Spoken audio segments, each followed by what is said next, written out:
Hey guys, it's me, Tiffany Parker.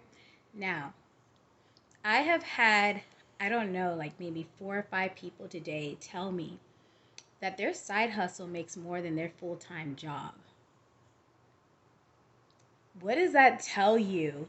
They do markets, they have an online platform, they have an online presence, and they are actually thinking about quitting their job.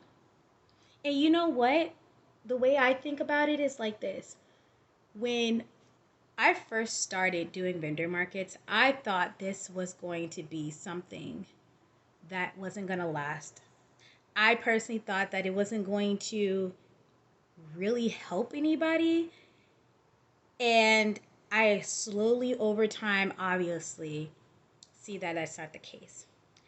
When pandemic hit, I realized how important vendor markets, farmers markets, whatever you want to call it, how important it was, because at that point it gave people options when they couldn't go to work.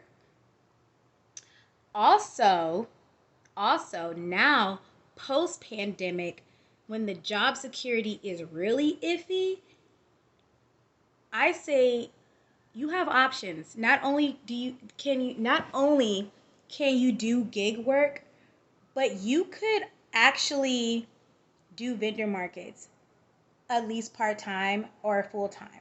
There is a market going on every single day somewhere in this city, every single weekend, somewhere in this city.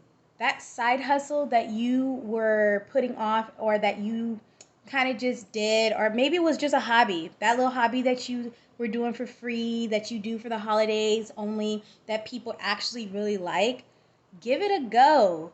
Give it a go. I'm telling you, give it a go.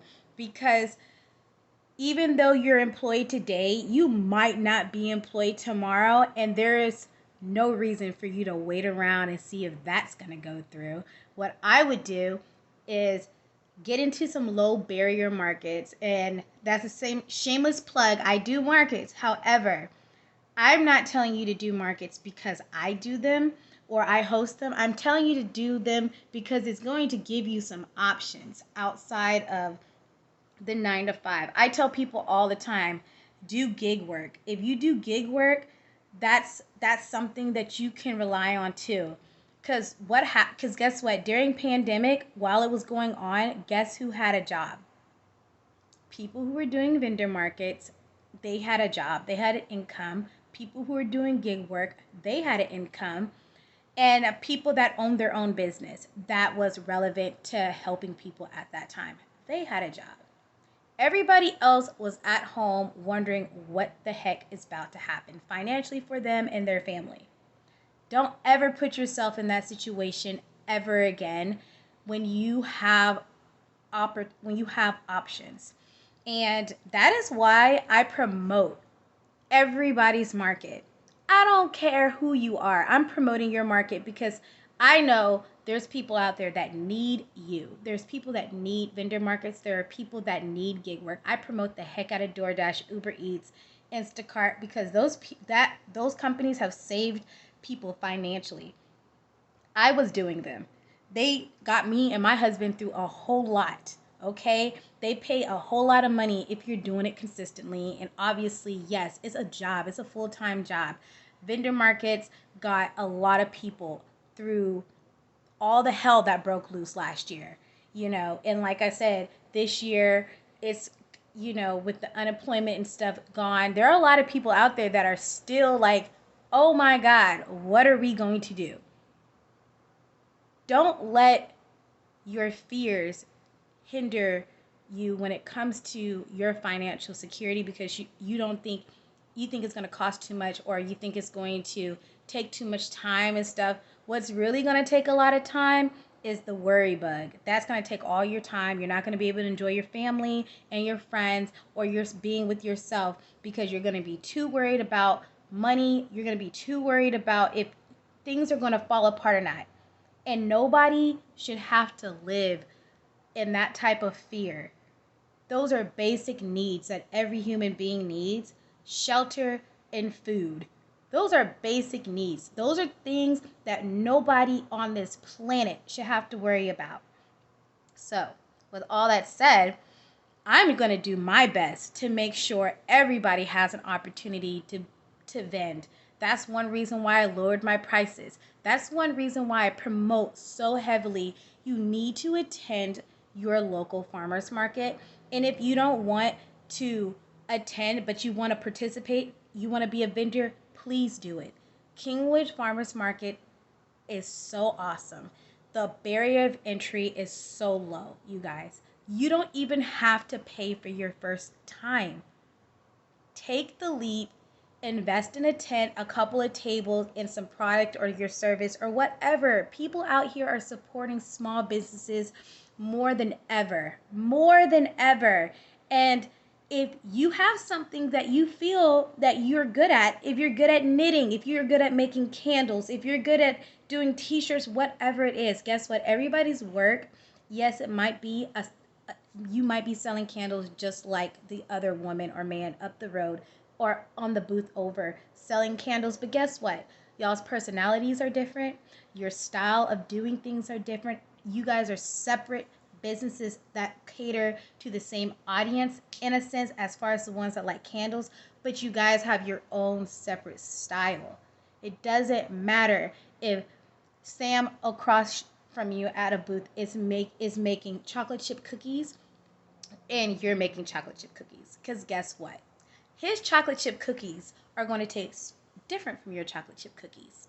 Because every baker, every crafter, everybody has a different style. Everybody has a different personality. So don't think the market is oversaturated. Yes, you might see a lot of the same things. You might see a lot of the same things, but know that there is a place for you. You can create a slice. You could take something as simple as making candles and you could turn it into so many different things. You could turn that into a YouTube channel. You could coach people on how to make it, how to source it, all of that. You can create incomes. You could take one form of income and create multiple branches of income. So that is why I tell people, don't limit yourself to your employer. I am not saying to quit your job. I am not saying that. I'm not saying to walk out of there and say, I'm going to make my own way. I'm not telling you to do that. I'm telling you to give yourself options. Look at your options. Try a few things. Try it. I'm just telling you, just try it. Because what I saw last year, what I'm seeing now is that your community, especially if you're a small business, they're going to be there for you. They really are, especially if you're giving good customer service, especially if you're giving good product, nice quality product. They're going to be there for you. They are. They're going to be there for you. I swear, I promise. I promise they're going to be there for you.